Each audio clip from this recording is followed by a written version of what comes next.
Hello. Yeah. Hello, welcome to Everyday Ordinary, Extraordinary Men.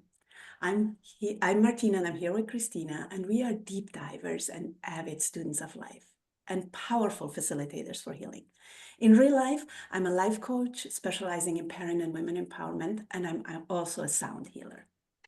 And I'm Christina. I'm an intuitive healer who loves to blend massage therapy with energy work to provide customized holistic services for my clients. We both incorporate crystals, essential oils, angelic Reiki, and intuitive guidance into our work. So here's what got us to create this podcast.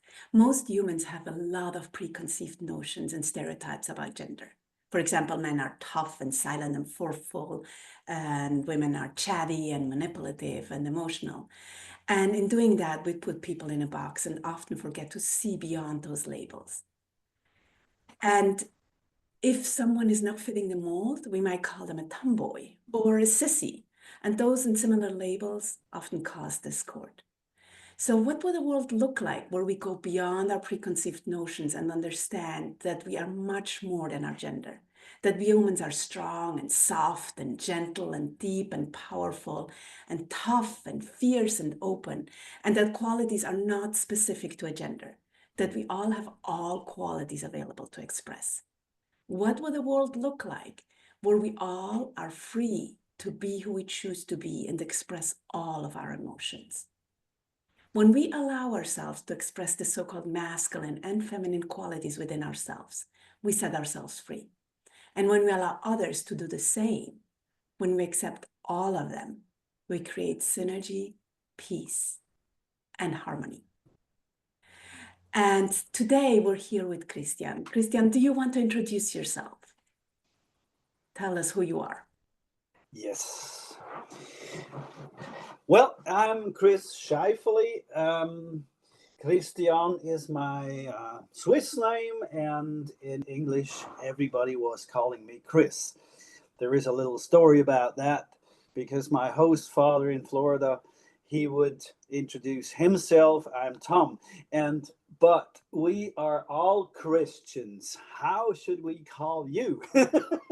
So we agreed that I'm called Chris, and that stayed that way in the English language. And I have to get everybody talking English away from calling me Christian.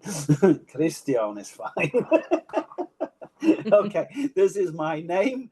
It was given to me by my loving parents in 1968 when I was born here in Switzerland on the beautiful lake of Zurich in Männedorf, which is a little town a little farther up from here. I'm still living here today. I was going to school. I studied music. I wanted to become an organist from the age of 5 years, I believe. And I'm one of these guys that that stuck to that decision for all the life. So I'm still working as an organist in several churches here. Um, I'm also a music teacher. I conduct a yodel choir. Yodeling is not very popular in the States, but very famous for Austria and Switzerland, I guess, and Bavaria, of course. Yeah, hobbies. As we were talking, we are real hockey junkies, I would say. We attend every game at home that our team has. Uh, Talking about I have a partner, a woman, Manuela, who likes to be called Manu. She is 7 years younger than I am. She will turn 50 on 30th of January, and we will spend this birthday on the Maldives. Oh, nice. So Saturday we fly away from here. Oh, exciting. Beautiful, beautiful. Good for you. Good for you. So Another, Christian, yeah, go ahead. yeah, another hobby I should point out is that I'm the cook of our partnership. So going to the grocery store and cooking is my job at this house. And Manuel enjoys eating with me, and we have met in summer. You see that we both enjoy eating. You can see that. Great. You know, it's Christian, you went to school with, you went to so-called high school with me, whatever you want to call it. I call it high school Yeah, because it's easier to yeah, explain. right. A lifetime ago, we were just Yeah. reminiscing.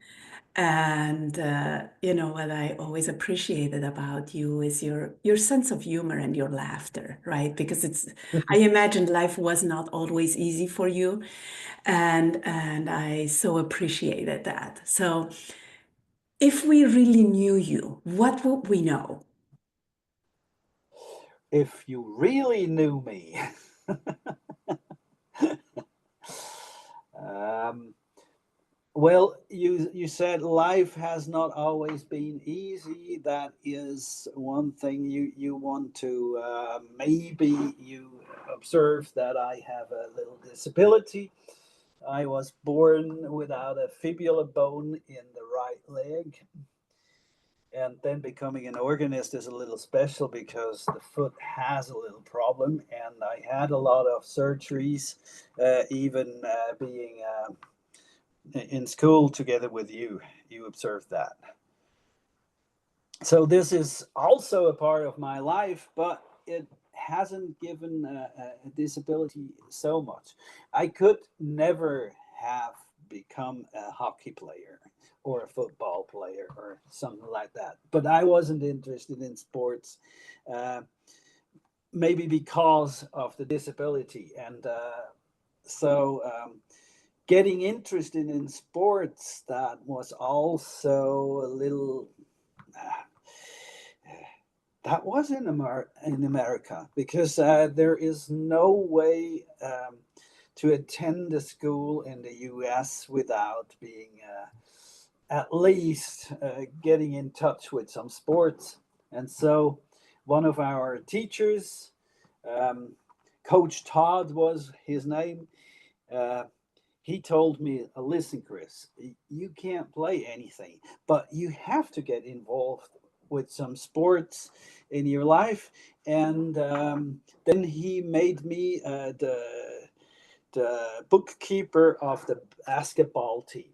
So this was the first game I really learned how it worked because I had to really write down what happened, and it was even that was even essential for the final score.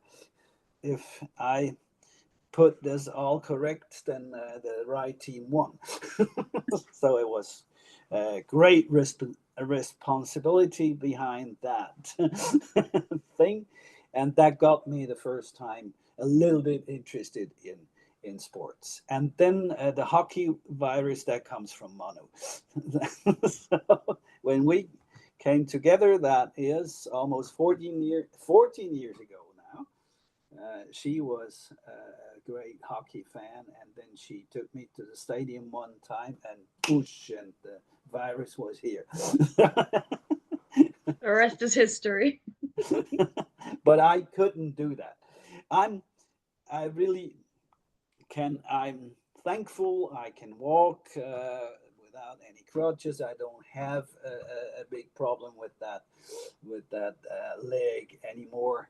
I hardly have much pain with it, and I can do everything I like. So this wasn't a great theme, but it is something that affects your life, of course. Yeah. Or it just is something that is a reality I every was going to day. say it just Yeah, is, right? It just yeah, is. yeah. But I remember listening to you having a conversation about, you know, if they would fix your foot, you couldn't play music anymore, and it was clear that you were not going to choose that you wanted to, you know, like, and it's such a big decision at a very young age, right? Where it's all about looking good and fitting in, and you know, and it's like, no, no, Right. this is so much more important. This is so much bigger. Yes, that is true. I always point out that if you have a disability from your birth, you don't know life in another way. If you lose an ability, be it an accident or a disease or something that makes you disabled, I think it's harder to accept that because it is a disability. You had an ability and you lose it, and I think that's more. That's really affecting your life a lot. But then choosing a profession that you need your foot, and then there was a time. I think I was about 30, 35 years old when I had a problem then with that foot. Uh, they made my leg even longer for 12 centimeters. That's that's a lot. And because I don't have that fibula bone, the ankle is not it's not quite perfect. You don't have an ankle on the outside Right. in the foot. So when they tore these muscles and tendons, uh, the foot was moving this way, and um, um, yeah, in the end, it was horrible to look at, but it worked for a certain time, and then one of a sudden something broke, and then there was that was a big thing uh, to experience. Oh, maybe now you have a real problem. If now they can't help you in the right way and you cannot move that foot anymore, what will you do with the rest of your life? If it would have failed, it didn't. Yeah, because there's a lot of pedals on the organ to work, right? I mean, Right. Yeah.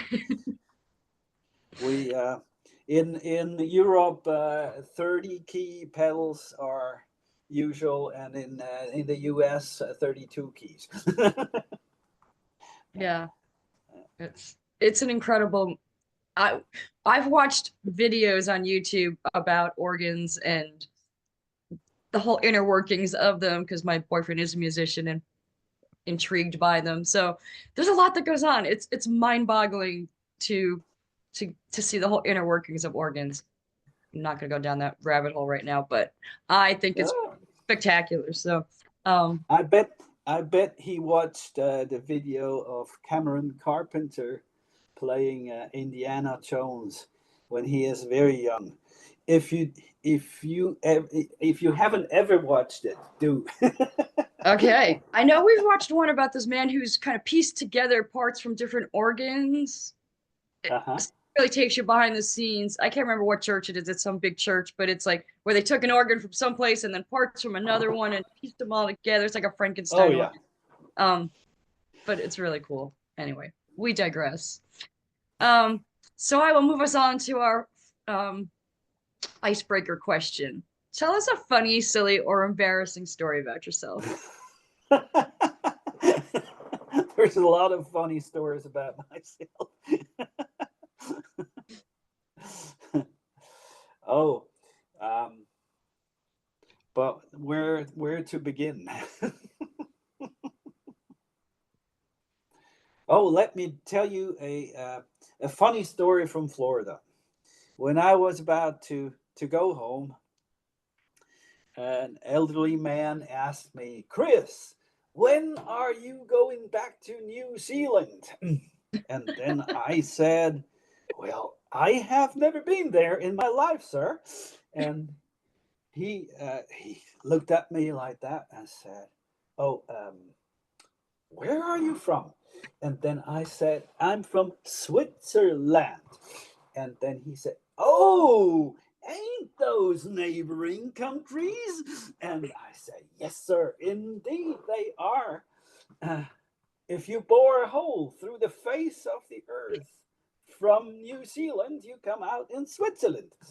And there were no further questions so far. Uh, I believe it was not embarrassing to this man, and I was a little courageous to really, yeah, be as cheeky. You know that being 17 years old in Florida, you are subjected to some disciplinary actions if you are rude, or it was that time. Yeah, So, that is and it is for me, it's always like, I'm from Switzerland. Oh, Sweden is such a cool country. I'm like, right. no, no, Switzerland, Switzerland, center of Europe, center, smack in the center. Yeah. Speak Swedish for me, Chris. Right? Yeah, yeah. Yeah. I was always asked to speak Swedish, Yeah. and now uh, I always make a joke whenever Switzerland plays against Sweden in hockey. Mostly the come out for us is not as good as we want to, but but then I tell them, look, that's two countries, Sweden versus Switzerland. Yes, they Yeah. both start with SW, but if you keep listening, but it's but, but it's how we are, right? We think we know, and we start listening, and they're like, "Oh yeah, I know that," and you're like, "No, you didn't listen." But where else do we do that? Is probably the question, right? Yeah. Very, very correct. Yeah, that is a big problem that you stop listening in the half of the word. Yeah. Well, Mhm. because we're constantly in our minds, right? So that's then we're not paying attention to what's being said. So yeah. So Christian, what was your biggest lesson? For example, what was your biggest challenge, or what made you who you are today, or what took most courage, or when did you stand up for something that mattered to you? Uh, there is a lot of things that you have to manage. I was not a very I didn't like to work for school so much, so I had to get a little help sometime that I did something because I was gifted but a little lazy. And the biggest lessons were when I just slept when I really had to do something, and then I was not satisfied with the result. But it was my own fault. I could have done more for this, and this accompanies me my whole life. Sometimes I think I could do a little more, but learning the lesson is hard. Yeah, So it's interesting because like we went to a school. I don't know how you would call it. Like in Switzerland, you have different tracks, right? So right. you can either do the secondary school, which is 3 years, and you finish it in ninth grade, Mhm. or you can continue to 12th grade. And the kids who finish in ninth grade, they might go on to do an apprenticeship and really learn a trade and like deep Mhm. dive into those trades. Mhm. And the ones that are, I'm going to say, better at school, they go on and finish high school. And it's so funny that you say that, right? It's like it's easy to be lazy. And I am Mhm. great at winging things, right? It's like, yeah, I know a little bit, I know enough about it, so I can just do good or good enough or even great. But what would be possible if we would put in that little extra work, right? Like the tiny little, I'm like, no, not necessary, you know. Right, right. Yeah, sometimes you really have to give yourself a little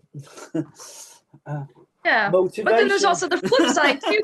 You can go overboard, right? In trying to do things perfectly and get it exactly right. And sometimes you just waste too much energy trying to get it just that way too, right? So there's a fine balance of what's too much. And also it's like what's a priority to me? Like there's things I want to do really, really well. And there's other things I'm like, so I think Mhm.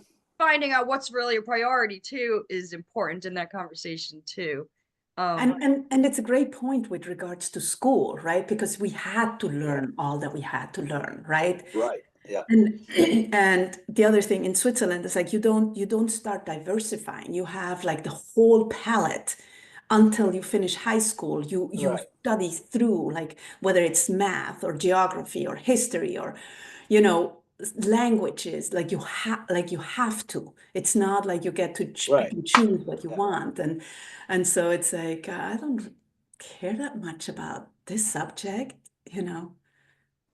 I really don't. Physics. Well, I liked physics. I didn't care about history. And I remember Okay. like before the exams, and he would say, okay, the exam is going to be about these like 50 pages in the history book. And I would, like the night before the exam, I would just sit down and read through it and just find like I really don't care at all, right? Well, you remember the history teacher. Yeah, He of came course. in, pressed play, and then he was talking for an hour.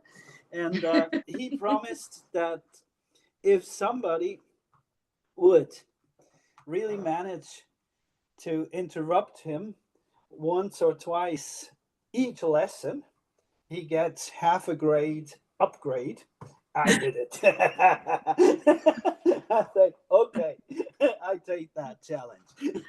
But did you get Yes, the yeah, upgrade? yeah. You got the I upgrade? had Yeah. a little, a little high grade, and then there is another story about that man, if you don't mind, uh, because when I was coming back from America, and we had this matura, that is a big, big final exam. You don't get into graduation without finishing all these classes with a big, and you had this uh, written and then orally. Uh, and in this life exam, he showed me a picture of Jimmy Carter, who died, I think, a couple of weeks ago. And then he got me on the wrong foot because Jimmy Carter was president in the 70s, that he was too young to be in the history books, and he was somewhat in that uh, in the 70s, the two of us, we didn't read papers, and he was not in the history books. And yeah, besides, his history started after he was president, but this is another story. So this was this was really not so good. And he was so disappointed. And I Oh. I told him afterwards, would you have picked Mr. Kennedy or Mr. Reagan because he was president when I was there? Then I could have told you something. Mm-hmm. Out of context for you. Mm-hmm. So, Christian, what would you say your superpower is? My superpower. My superpower, that is, as Martina has said, my humor. That Mm, saves me over a lot of sad things. That saves me sometimes. But on the other hand side, maybe that makes you a little this this lazy guy. Okay, calm down. Don't worry, be happy. And but this is a superpower. I think I I have a lot to thank for this feature that that I can laugh about things that others are angry about, or Do you think that your, I'm going to call it disability for a lack of better word, but that's not really the word that I'm looking for, had something to do with that? I didn't understand. With your, like, that Yeah. you approach everything with humor. Hmm. Did your disability play part in developing that? Interesting theory. I I'm should I'm think about curious, right? that. I'm really curious. I don't know. So Maybe yes. Maybe yes. If you experience, yeah, a lot of trouble in the early childhood, because this started when I was about 2 months old. They started to make attendance a little longer. Of course, I don't remember. But then at the age of 5, they turned my foot because it was standing 90 degrees in the wrong direction. They cut the tibia bone and then just moved the foot up right, put some screws in, and then I had a big infection. And I was 3 months. I was isolated as a 5 years old guy because there was this septic issue, and well, uh, I think you develop something like yeah, you have to fight this. Yeah. By the way, when they started about talking about isolating patients during in the beginning of that Corona disaster, I wasn't feeling too good. I had to, I had to go to see a doctor and take some pills. that was that that is really something that yeah, that triggers. Then I'm not so humorous anymore. uh, If yeah, you if you pull that trigger, yeah. I'm asking because I was literally this morning listening to the episode that we recorded with my son, and as you know, my son has muscular dystrophy, Yeah. and just listening to what he shares and like the resilience that comes with it, and it's not that important, and all those things, right? It's because there's more important things in life, right? So you're alive, right? You're alive. So why, Yeah. why are we sweating the small stuff? And that's part of where the question came from, right? It's like that certain things you have to develop for, I'm going to call it survival in a way, right? Right. Yeah. Hmm. A psychological survival. Yeah. It's not really affecting your biological life on the first hand. Everything has its effects on the body afterwards. I don't have to tell that to Christina. I'm sure that. Uh, so if your soul is healthy, your body is healthier as well, and vice versa. But the impact of the psychic health is is more on that side to the body than vice versa. Uh, if your body is sick, you can still fight it. Yeah. But if your soul is sick, I call it soul. Maybe even I work for churches a lot. uh, your body will turn sick as well. I'm sure. I firmly believe that it's our thoughts that make us sick. Um, Hmm. and so yeah, so if you're constantly thinking negative thoughts, you're gonna just become a sick person. Eventually, it's gonna show up Yeah. somewhere in your body. Yeah. So yeah, I wholeheartedly agree. It's all about where you choose to focus your energy of your thoughts.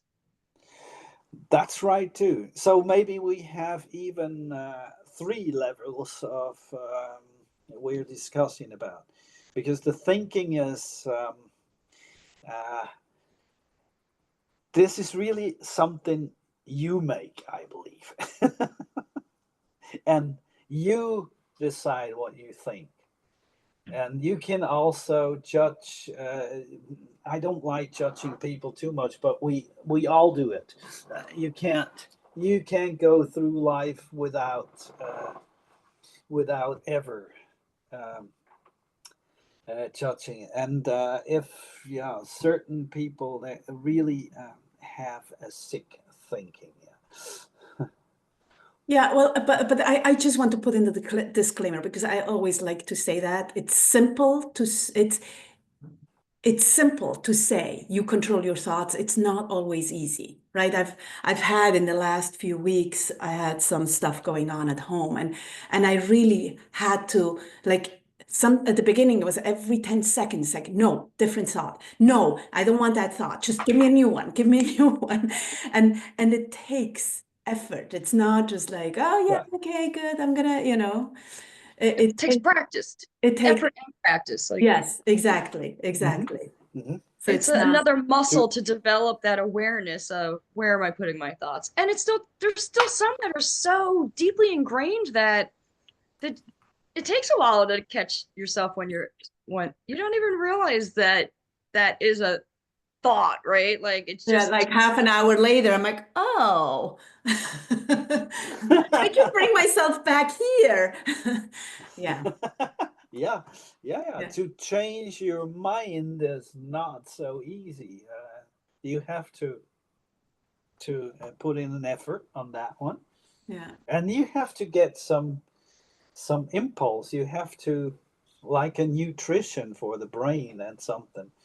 So what you read and what you experience that influences your thinking that without you controlling it 100%. Hmm. absolutely. Yeah, yeah. So, Christian, can you tell us a time you took a chance for love? And it's not necessarily romantic love. It can be, but not Yeah. necessarily. Well, I took a lot of chances or a time for loving. Sometimes a little more things. Yeah, I'm still talking about the romantic love. I always, um, when I was, when we graduated, I went to the conservatory and started to study music. And then I also started to study theology at the university. And I'm always telling the people that I was not the type of guy um, that just drank Ovo Maltine. That is very Swiss. It's a kind of a chocolate milk shake. uh, I invested some time in women and in also some bars. so so I had then to make the decision um that I should maybe set on one card, and then I choose to finish the music study and to hang on with the theology. So yeah, there was a lot of projects with love. There was a yeah, you remember Andrea, you remember probably, huh? And there was everything that was clear. We would get married. We would have a family and everything. And then yeah, there came the big disaster when I invested on another side. and, and today I'm here without a family, but I don't think that is so sad. Uh, I still I still enjoy a lot of love in my life, not only with a partner. It love is it's much more. We we're talking about love a lot in churches. Sometimes we even give a little love there, but sometimes, and not always. And I think I still I visit my parents a lot, who are now 84 and 87, and they need this. They need this just to have a little distraction from their day. And I think this is some act you cannot explain with another word than you love them. That's why my dad said lately, you don't have to do this. No, I don't have to do that. I want to do this. Mm, So don't worry about it. I come I come to see you whenever I feel like I want to do this. so beautiful. Yeah. Yeah. I remember last summer when we had kind of a mini class reunion, like very mini. One of our co of our co-students, whatever you want to call it, had his 55 birthday party, something like that. And so invited whoever Yeah. came. And I remember you sharing how, when you play on funerals or when you play for people, you ask them Hmm. what the Hmm. person loved, Hmm. and you just make it happen. That's another huge act of love for me. It's like just really the celebration of the person and like who the person was, rather than religious songs, because that's what you need to play at a funeral, or like just really going with Yes. what is Yeah. important for people. That's one of the beautiful. That's one of the beautiful sides of my job, and I really, I, in this way, even if the people are nasty or sad or something like that, but then, if you can give them some comfort in fulfilling their wishes, if you can play the music they really love to hear in this situation, you can help them with their grief. And I love to do that. I really like that. And some of the colleagues say, you have to play this crap. What? I said, there is no. My job is not to give them some cultural upgrade. I have to just comfort them, and if they know what they need, why don't I give it to them? Uh, Yeah. yeah, So that's it. my mom sang Maybe. in my church choir, and she also sang at the funerals and the weddings. And it's very different, a church service that has music and a church service that doesn't have music. Um, and but it's very special what you bring to those services. And so yeah. Right. Yeah. Yeah. Hmm. And I think that the churches would be a lot poorer without music. You can't just have all the words. And Yeah. I here in Switzerland, I don't know whether you are reformiert as well, Martina. Well, there is, of course, there is like there's Catholic Church, and then there's the whole array of the in between, right? So it's like the Yeah. Protestants in whichever shape or form, right? Whether it is the Baptist, Episcopalian, like whatever, Right. if they're Right. Lutherans, yes, there is that. No, I'm what I'm trying to say is that the Protestant church that was founded in Zurich, the Reformierte Kirche, that has a is very very much word centered. Hmm. In the Reformation, they threw out all the pictures and altars and organs and other instruments from the churches. That was that was really singular for the Zurich Reformation, and so this church is still very much focused on the brain feed, and Yeah. we musicians have a little bit another. Uh, yeah, we have and we make this thing a little bit different with touching the soul and not only the brain. Yeah. But it took a long time for this church to accept this help. And it is, right? It's like music is life, right? Yeah, Music for me, is, yeah. of course. Yeah. Well, For it's like I believe most people, I'm going to say all people, but probably most people, like there's a song that comes on and it makes them come alive, right? It's just like it Mhm. just brings something that wasn't there before. Yeah, yeah, and the music is a language that can enter your heart directly. Yeah, you use your ears, but you don't have to think about that. You feel it, and that's a different dimension of communication.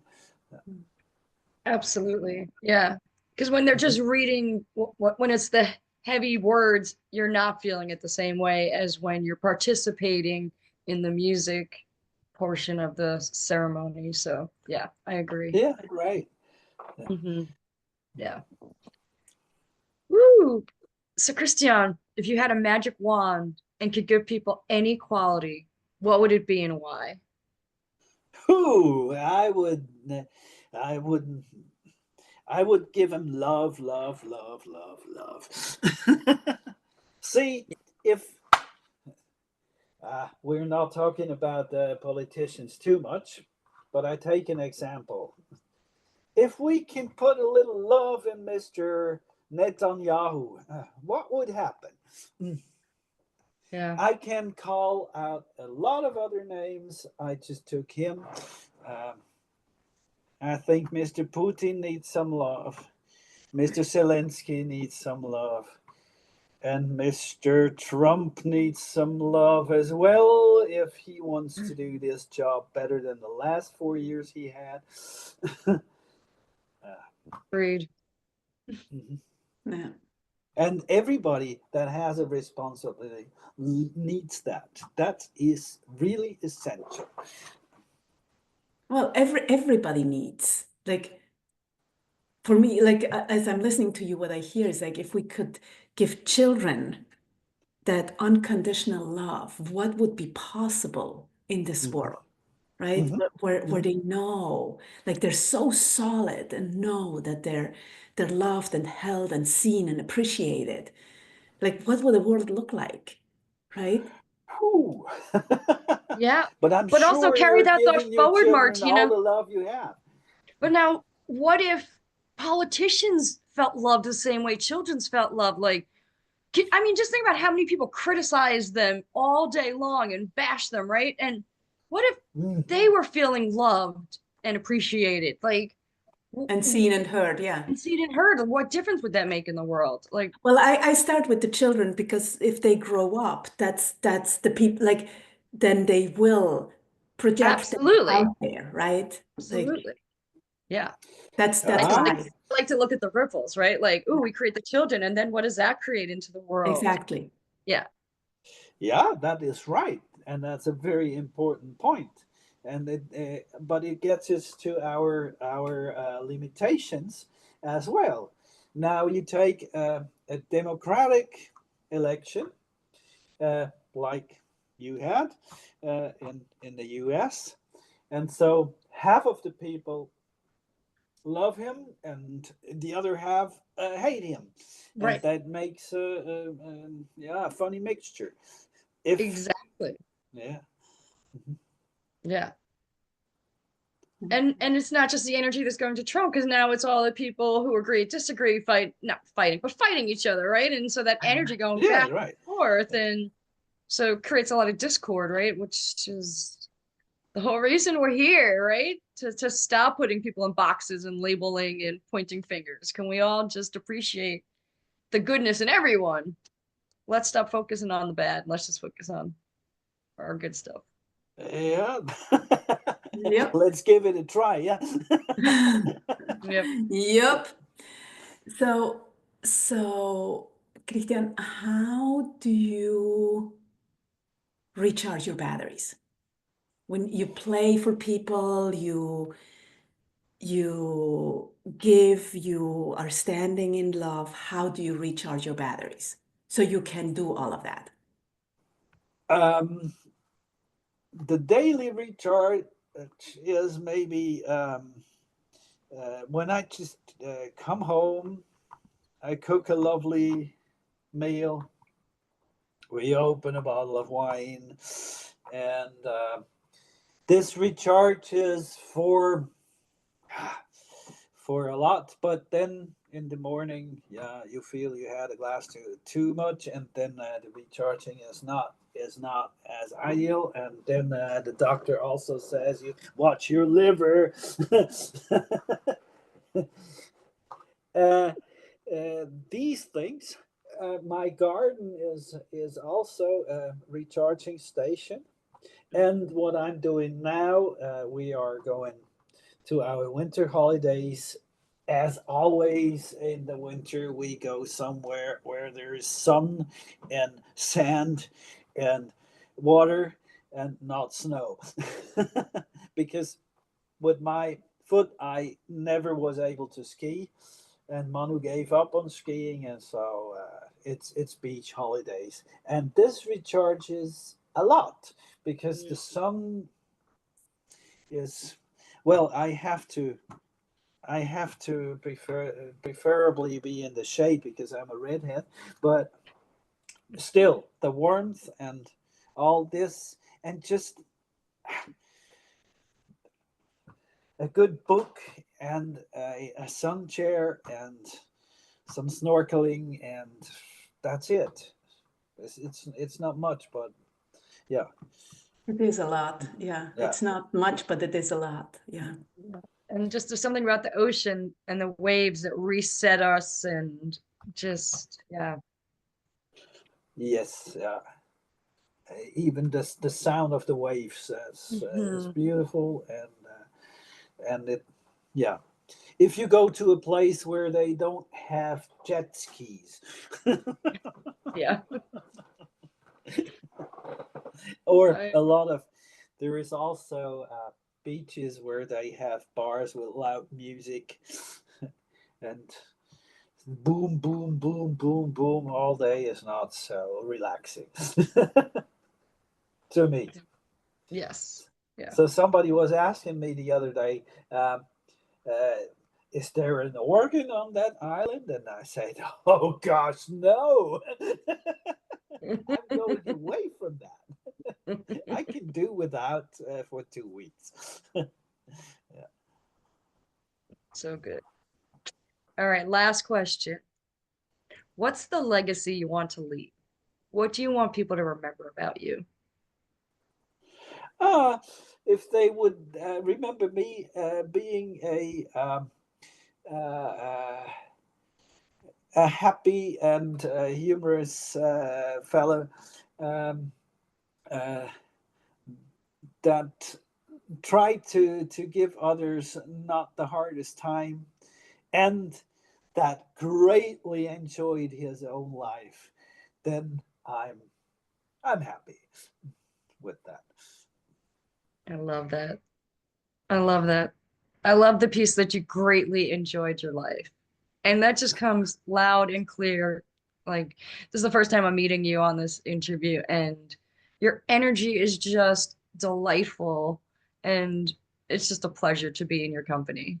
So, thank you so much for playing with us Same today. to you. Thank you. It was very, very, very relaxing to talking to you, ladies. I enjoyed it, and hey, go on and do this. I try to pick up on watching your podcast. Thank you. We appreciate it. You know, we're all doing the same thing, right? We're all spreading more love into this world. And so Yes, you we will be do. partners in this journey of spreading more love on the planet. Great, great. Yeah. So thank you Yeah. so much for being here with us today. Thank you everyone for listening. If you love this, please leave us a review. Please share with your friends. And if you want to find out more about us, you can check our Linktree profiles in the notes for the podcast. Please remember that you are extraordinary and you rock. Have a wonderful day. Bye for now. Bye. Christian, do you want to say bye? Bye.